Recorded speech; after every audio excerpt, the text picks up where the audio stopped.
أعوذ بالله من الشيطان الرجيم بسم الله الرحمن الرحيم الحمد لله رب العالمين والحمد لله الذي هدانا لهذا وما كنا لنهتدي لولا أن هدانا الله ثم الصلاة والسلام على أشرف الأنبياء والمرسلين خاتم النبيين شفيع ذنوبنا وطبيب قلوبنا بالقاسم محمد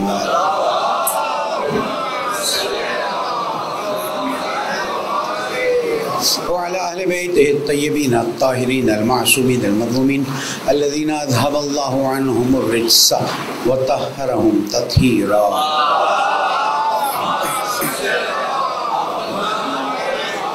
ومن کرام السلام علیکم ورحمۃ اللہ وبرکاتہ. اوصیکم و نفسی بتقوی اللہ و نظم امرکم. پہلے اپنے آپ کو پھر آپ سب کو درخواست کرتا ہوں، التجا کرتا ہوں، تقوی اختیار کیجئے، اللہ تعالیٰ کی پرواہ کیجئے کہ یہی کامیابی کا راستہ ہے. پالنے والے عاقبت بخیر فرما، حاجت روا فرما، امام علیہ السلام کے ظہور میں تعجیل فرما. درود پڑھنے محمد والے.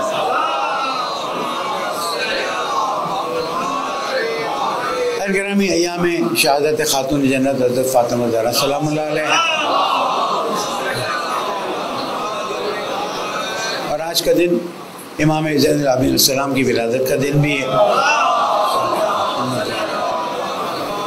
اب میں چاہوں گا کہ خاتون جنت پر کچھ آرائش پیش کروں کہ ان کا پوری کائنات پر بہت حق ہے، اس لیے کہ رسالت کی اگر کسی نے شروع سے مدد کی ہے تو یا خاندان ابو طالب علیہ السلام ہے یا حضرت فاطمہ زہرا سلام اللہ.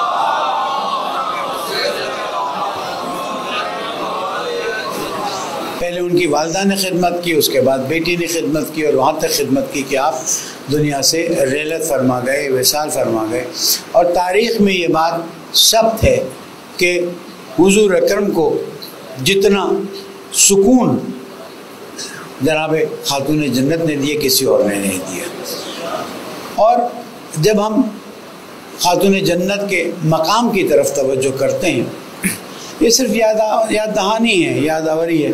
ماشاءاللہ آپ لوگوں کی محنت سے اور ہمارے کمیٹی کے ساتھیوں سے اور اختر بھائی کی محنت سے اس سال ایام شہادت 26 مجالسیں ہوں گی، اور امید ہے کہ آپ لوگ شرکت کریں گے، اس لیے کہ اس ذکر کو ہمیں قائم رکھنا ہے.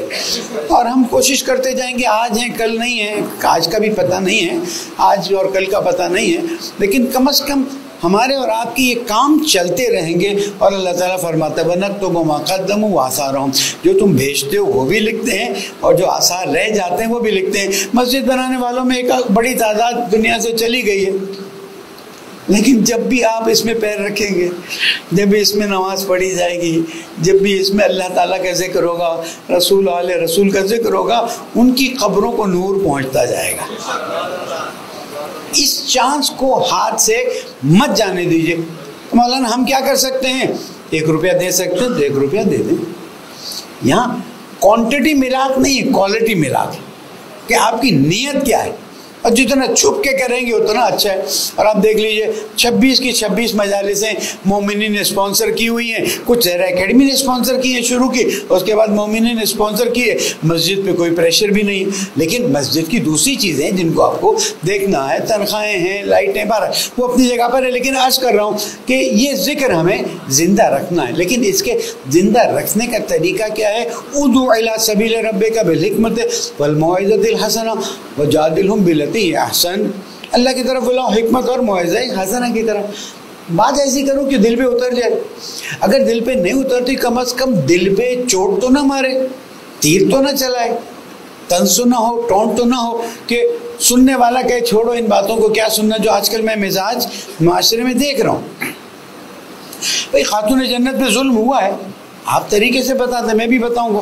میں تو اہل سنت کے ساتھ اٹھتا بیٹھتا ہوں، اور جب میری بات ان تک پہنچتی ہے تو کہتے ہیں مولانا یہ کم از کم اچھا ہے کہ آپ ٹونٹ اور طنز نہیں کرتے ہیں، ایک مناسب انداز میں بات کرتے ہیں. اب جو حقائق ہیں تاریخ اپنی جگہ پر، تو یہ چیز ہمارے لیے بہت ضروری ہے کہ کوئی بھی آپ نے بات کریں. ظاہر ہے دونوں مسالک کے اندر اختلاف ہیں یا نہیں، دونوں مسالک پورے کے پورے ایک تو نہیں ہیں، اصولیات میں نزدیک ہیں، لیکن بہت سی چیزوں میں اختلاف، خود اس میں اختلاف کیا جاتا ہے کہ خاتون جنت پر یہ مظالم ہوئے یا نہیں ہوئے. چلیں کوئی بات نہیں، اس پہ اتفاق ہے کہ خاتون جنت خواتین میں، جنت میں خواتین کی سردار میں سے ہیں. ان کے شوہر جنت کے جوانوں کے سردار، جنت کے سرداروں میں سے، اور ان کے بیٹے جنت کے جوانوں کے سرداروں میں سے ہیں. اور حوض کوثر میں رسول اکرم پانی دیں گے حوض کوثر سے، اور مولا کائنات ہاتھ سے دیں گے.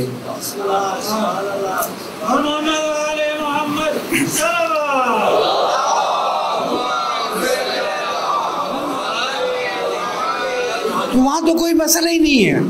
آپ کو اپنی بات کو پہنچانا ہے. کیا خاتون جنت کے احترام میں کوئی کمی ہے؟ نہیں، وہ بھی مانتے ہیں. مانتے کیوں مانتے ہیں؟ اس لیے کہ وہ کہتے ہیں کہ جناب آئے تفسیر میں ان کا نام ہے، آئے تفسیر میں وہ شامل، نام سے مطلب شامل ہیں. جب اہل سنت کی تفسیر اٹھاتے ہیں اس میں بھی آتا ہے کہ اس میں 5 ہی لوگ تھے، ہوں فاطمہ تو ابو و بالو و بنو، درود پڑھ دیں محمد والے.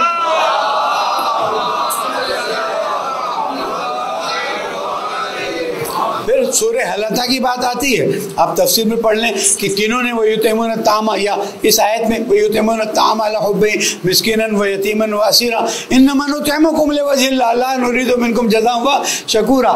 سورہ حلقہ پڑھا کیجئے، بچوں کو بھی پڑھا کیجئے، ترجمہ پڑھا کیجئے. بڑی لذت محسوس ہوتی ہے جب اہل بیت کی تعریفیں، ایک وقت تو نام آ جاتا ہے نا، تو نام آ جاتا ہے، ہاں ٹھیک ہے. ایک وقت تعریفوں پہ تعریف، تعریفوں کے پل باندھے جاتے ہیں، اور تعریفوں کے پل باندھنے والے بھی انسان نہیں ہیں، رب العزت ہے نا. اور پھر اس کا کوئی انکار بھی نہیں ہے. بڑی اچھی بات یہ، اس میں شیعہ سنی میں اختلاف بھی نہیں کہ ہم آگے کہیں جناب اس نے یہ کہا، اس نے جائیں، اختلاف ہے اپنی جگہ پر، تو ہر وقت اختلاف کی بات نہیں کر سکتا. تو کیا ہوا، حسنین علیہ السلام بیمار پڑے، نظر کی گئی کہ شفا پائیں گے، آپ بھی بیمار پڑیں، آپ کے بھی بچے بیمار پڑیں، نظر کریں تو ہم 3 دن روزے رکھیں گے. 3 دن روزے رکھے گئے. اب وہ در ہے کہ جس در سے کوئی خالی، جس در سے کوئی خالی، اگر وہ نہیں جاتے تو ہم جا سکتے ہیں؟ جاتے نہیں نا اس در پہ. ہم وہ طریقہ اپناتے ہی نہیں. جب بھی مشکل آئے، میں نے ایک مجلس میں 2 رات پہلے کہا تھا، جب بھی مشکل آئے، اگر یہ عربی کا جملہ نہیں یاد رہتا، یا مولاتی فاطمہ تو غیثی نہیں، یا نماز جعفر تیار نہیں پڑھ سکتے، یا کوئی لمبا عمل نہیں کر سکتے، ایمرجنسی ہے، آپ نے دل میں کہنا ہے اے حسنین کی والدہ، اے علی کی زوجہ، آپ کے ان تمام لوگوں کے محبت کرنے والے اور عشق رکھنے والے میں سے ایک خادم میں بھی ہوں.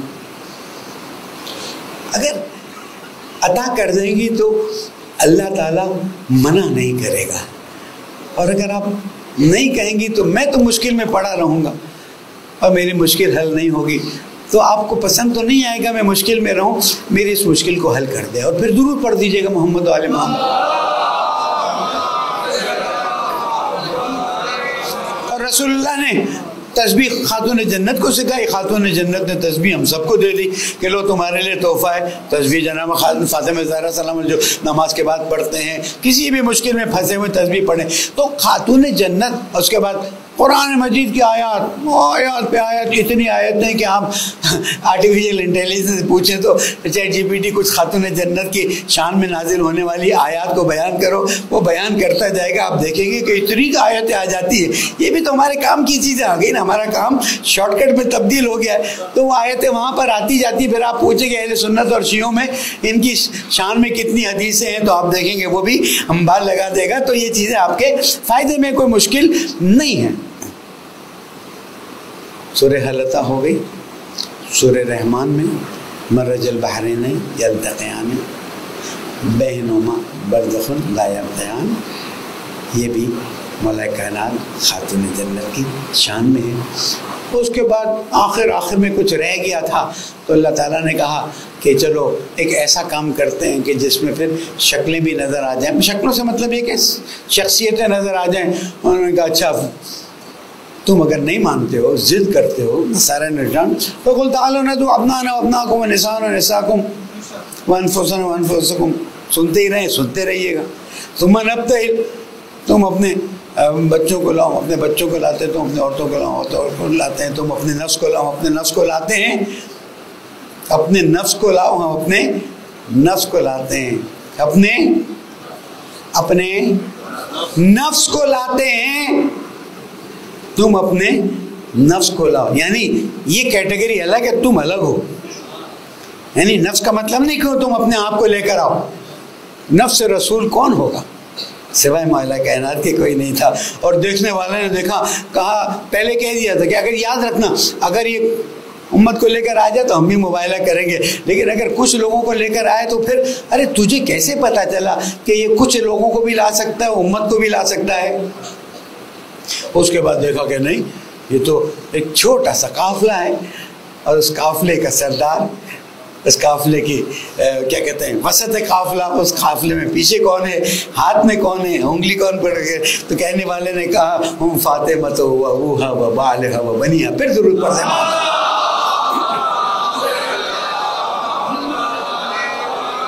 تو یہاں تک تو کوئی اختلاف نہیں ہے نا.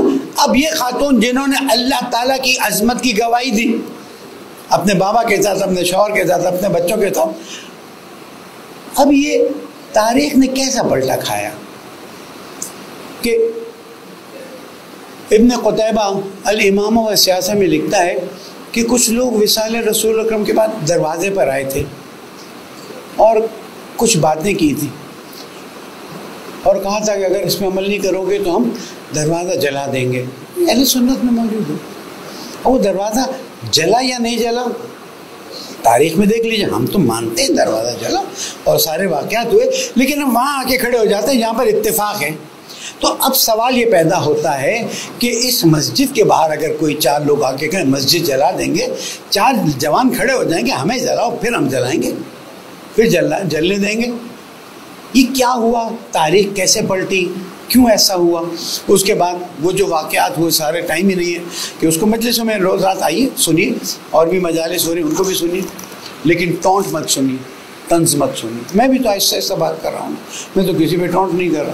تاریخ اور حقائق اور اے آئی آپ کو چیزیں کھل کے بتا دیتی، کوئی مشکل نہیں.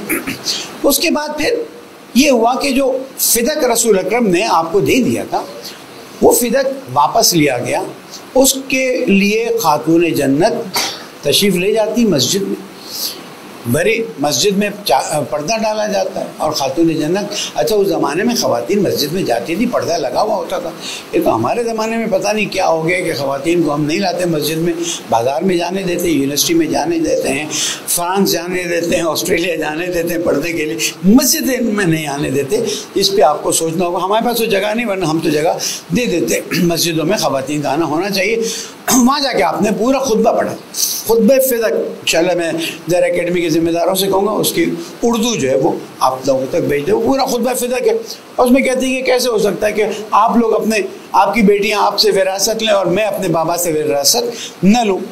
اور وہ فدق کا پورا معاملہ بیان کیا گیا. یہ ہمارا اپنا ایک مسئلہ ہے کہ ہم اس بات کو مانتے ہیں کہ حضور اکرم نے فدق خاتون جنت کو دے دیا. اس کے بعد وہ فدق واپس لے لیا گیا. کیا یہ واپس لے لینا کوئی قانون کے مطابق تھا، غیر قانون کے مطابق تھا؟ جو بھی تھا، خاتون جنت جب کہہ رہی ہیں کہ یہ میرا حق تھا، تو اگر مباہلہ میں وہ خاتون جنت آ کر اللہ سبحانہ و تعالیٰ کی عظمت کو بیان کرتی، وجود ان کا اللہ تعالیٰ کی عظمت کو ہے، اور اسلام کی حقانیت ثابت ہوتی ہے کہ نصارہ نجران جو ہیں وہ سارے اس بات کو تسلیم کرتے ہیں کہ بھئی ہم جزیہ دینے کے لیے تیار ہیں، ہم مباہلہ کر لیتے. مباہلہ تھوڑا سا ہو جاتا تو اچھا تھا، لیکن مسئلے تو الہی میں کیا کہہ سکتا ہوں. وہ مباہلہ ہو جاتا ہے. سوال یہ پیدا ہوتا ہے کہ وہ مباہلہ اس زمانے میں کیوں کیا گیا؟ اسلام کے آخری دنوں میں. تاریخ چیک کر لیجیے، اس وقت مباہلے کی کیا ضرورت تھی؟ اور کیا ہوا کہ مسلمان ادھر کھڑے دیکھ رہے تھے، نصارہ نجران ادھر کھڑے دیکھ رہے تھے، اور صرف یہ 5 لوگوں کا قافلہ وہاں پر گزرا تاکہ تاریخ کو پتہ چل جائے کہ حق اور حقانیت کے بیان کرنے والے علیکم السلام ورحمۃ اللہ کون ہیں. اب یہ تاریخ میں موجود ہے کہ خاتون جنت نے اپنے شوہر سے وصیت کی کہ میں اب دنیا سے جا رہی ہوں. 18 سال کی عمر ہے، زخمی بدن ہے، اور یہ بات فرماتی ہے کہ جنہوں نے میرے ساتھ زیادتی کی ہے ان کو میرے جنازے میں مت شریک ہونے دینا۔ اور وہ عالم ہوتا ہے جو مجالس میں آپ پڑھتے ہیں کہ خاتون جنت کا جنازہ رات میں تیار کیا گیا، رات کو غسل و کفن دیا گیا، رات کو نماز جنازہ پڑھائی گئی اور رات کو دفن کیا گیا، اور ایک بڑی تعداد جو تھی اس میں شریک نہیں ہوئی۔ اور آپ نے وصیت کی تھی کہ میری قبر کو ایسا کر دینا کہ پتہ نہ چلے کہ میری قبر کون سی ہے۔ پھر صبح لوگ آئے، انہوں نے کہا کہ بھئی ہم تو جنازہ پڑھیں گے۔ آپ نے کہا اگر کسی نے ہاتھ لگایا تو پھر اس کے بعد وہ ہوگا جو کوئی تصور نہیں کر سکتے۔ اس خاتون جنت کی میں نے ایک مجلس میں عرض کی، شکایت تو نہیں کر سکتا، کربلا جاتے ہیں نا، کاظمین جاتے ہیں، نجف جاتے ہیں، سامرہ جاتے ہیں،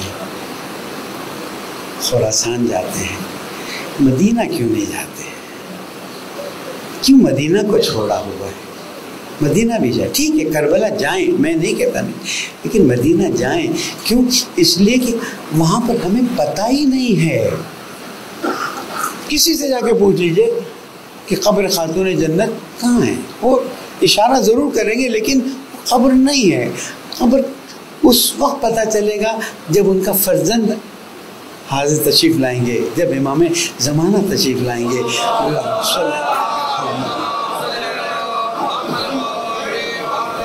اس وقت ہم پھر ہوں گے انشاءاللہ، امام ہمیں بھی بلائیں گے، ہم بھی تو ان کی یاد میں کم از کم ہر جمعے کو یہ دعائے عہد پڑھتے ہیں، دعائے ندبہ پڑھتے ہیں، تو وہ ہمیں بلائیں گے تو ہم ان کے ساتھ جائیں گے، اس قبر کو جا کے ہم بھی دیدار کریں گے۔ لیکن اگر ہمیں پتہ نہیں چل رہا ہے اس کا مطلب یہ تو نہیں کہ ہم مدینہ کو چھوڑ دیں۔ حضور اکرم وہاں پر تشریف فرما ہے، 4 امام وہاں تشریف فرما ہیں، خاتون جنت کے رشتہ دار وہاں پر موجود ہیں، مولا کائنات کی والدہ وہاں دفن ہے، اور شخصیت وہاں دفن ہے۔ اور پھر مکہ چلے جائیے، خاتون جنت کی والدہ وہاں پر دفن ہے، حضرت ابو طالب، حضرت عبداللہ، یہ جگہ ہیں، جائیے۔ عمرہ پہ تو شرط نہیں ہے کہ استطاعت ہو تو جائیں، عمرہ پہ تو قرض لے کے بھی جا سکتے ہیں۔ جب مدینہ جائیں نا تو وہاں کی مٹی پہ جب پیر رکھیں تو یہ ضرور یاد رکھیے گا کہ یہاں پر کچھ ہستیوں کے ساتھ کچھ زیادتیاں ہوئی تھیں، کچھ ہستیوں نے یہاں پر رو کے دن گزارے ہیں۔ کیا خاتون جنت ہو، کیا امام حسن کا زمانہ ہو کہ جب ان کے جنازے پر تیر لگے ہوئے ہوں۔ مدینہ جائیں تو تھوڑا سا دل پہ ہاتھ رکھ کے سوچئے گا کہ مدینہ والوں نے کیوں ایسا کیا، اس کا نتیجہ کیا ہوا۔ اس کا نتیجہ یہ ہوا کہ ایک وقت آتا ہے کہ حسین علیہ السلام کو مدینہ چھوڑنا پڑ جاتا ہے، اور وہ واقعہ ہو جاتا ہے کہ جس کو تاریخ بھلا نہیں سکتی ہے، کہ کربلا کا میدان نواز رسول، اور اس کے بعد وہاں پر وہ عالم ہے کہ لاشوں پہ گھوڑے دوڑائے جاتے ہیں اور رسول کی بیٹیوں کی چادر تین جاتی۔ پالنے والے ہمیں حق و انصاف کے ساتھ زندگی گزارنے کی توفیق عطا فرما، اہل بیت کے ساتھ زندگی گزارنے کی توفیق عطا فرما، پالنے والے دشمنوں نے اہل بیت سے دوری کی توفیق عطا فرما۔ اے رب العزت ہماری نسلوں کی اصلاح فرما دے، دعاؤں کو قبول فرما دے، پریشانیوں کو دور فرما دے۔ اے رب العزت موت کو اہل بیت کی محبت پر قرار دے، زمانے کے امام کو راضی فرما دے، ان کے ظہور میں تعجیل فرما دے۔ بسم اللہ الرحمن الرحیم، انا اعطینک الکوثر فصلی لربک وانحر ان شانک هو الابتر۔ صدق اللہ العلی العظیم۔